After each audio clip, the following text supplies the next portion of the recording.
अयोध्या जिला अस्पताल के सीएमएस डॉक्टर अमरेंद्र सिन्हा ने भारत पाक तनाव के मद्देनजर अस्पताल की सतर्कता की जानकारी दी। 250 ब्लड यूनिट उपलब्ध हैं, पर आपातकाल के लिए और चाहिए। उन्होंने रक्तदान की अपील की। रक्तदान शिविर के लिए डॉक्टर, एम्बुलेंस स्टाफ उपलब्ध होगा। ये व्यवस्था जीवन रक्षक होगी।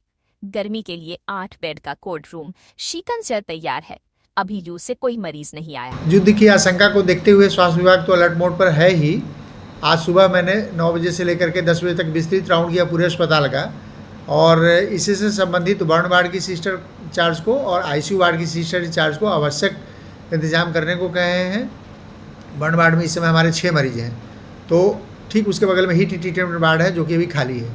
तो मैंने कहा कि बर्न वार्ड के मरीजों को उसमें शिफ्ट कर दीजिए, बर्न वार्ड को रिजर्व कर लीजिए और आईसीयू वार्ड को भी रिजर्व कर लिया जाए, और उसमें आवश्यक औषधियाँ, आवश्यक संसाधन जुटा दिए जाएँ ताकि ऐसी कोई आपदा आती है तो मरीजों को भर्ती कर सकें, क्योंकि ज़्यादा बर्न वार्ड और आईसीयू वार्ड पर ही स्ट्रेस है।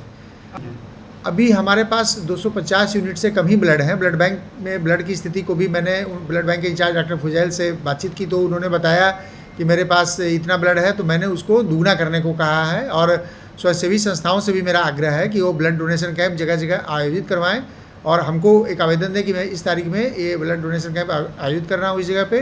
तो मैं अपने संसाधनों को, जैसे उसमें ब्लड डोनेशन की एक बस जाती है, उसमें सभी चीज़ें और आवश्यक औषधियाँ, आवश्यक ब्लड बैग, उसमें जो ब्लड निकालने वाले हैं वो, प्लस ड्राइवर, तो ये सब मानव संसाधन और ज़रूरी चीज़ें हम भेजेंगे। और जो भी ब्लड डोनेशन कैंप इधर 1 हफ्ते 2 हफ्ते के अंदर जितना ज़्यादा से ज़्यादा करवा सकें, स्वयंसेवी संस्थाओं से मेरा ये आग्रह है, ताकि ब्लड बैंक में जितना ब्लड का पूल है उसका कम से कम दुगना हो जाए। हम चाहते हैं कि 500 से ज़्यादा ब्लड हमारे पास उतने यूनिट, चाहे वो होल ब्लड हो चाहे पीआरबीसी हो, 500 से ज़्यादा यूनिट हमारे पास संग्रह हो जाए ताकि आपदा की स्थिति में हम उसकी पूर्ति कर सकें। हीट ट्रीटमेंट वार्ड की व्यवस्था हमने की है। इस बार इसका नाम रखा गया कोल्ड रूम। तो कोल्ड रूम हमारे यहाँ पहले से आरक्षित है, क्योंकि गर्मियाँ ज़्यादा पड़नी थी, इसलिए ऊपर से भी दिशा निर्देश आ रहे थे। तो हम लोगों ने पिछले महीने से ही एक अलग से कोल्ड रूम बना रखा है। उसमें कुल 8 बेड हैं, 4 पंखे हैं, 2 एसी हैं, दोनों एसी को क्रियाशील कर दिया गया है।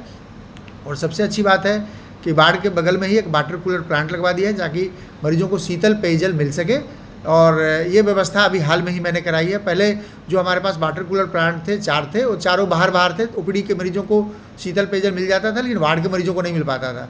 तो ये हुआ कि वार्ड के अंदर भी एक होना चाहिए। तो हीट ट्रीटमेंट वार्ड के बगल में ही वाटर कूलर प्लांट है जहाँ मरीजों को शीतल पेयजल मिल रहा है, और ये क्रियाशील कर दिया गया है। हमारी यही व्यवस्था है। और भी मरीज अगर बढ़ जाते हैं तो उसके अलावा हमारा एक न्यू इमरजेंसी वार्ड के बगल में ही है, वहाँ मरीजों को भर्ती किया जाएगा।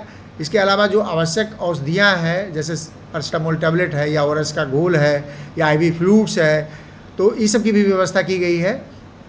और सिस्टर इंचार्ज वहाँ की हैं श्रीमती बिंदा, तो श्रीमती बिंदा को आवश्यक दिशा निर्देश मिले हैं कि कैसे कोई मरीज़ अगर आया है जो लू से प्रभावित है तो डॉक्टर को बुला करके उसका इलाज करें, और हर स्थिति में मरीज़ सही होकर के जाना।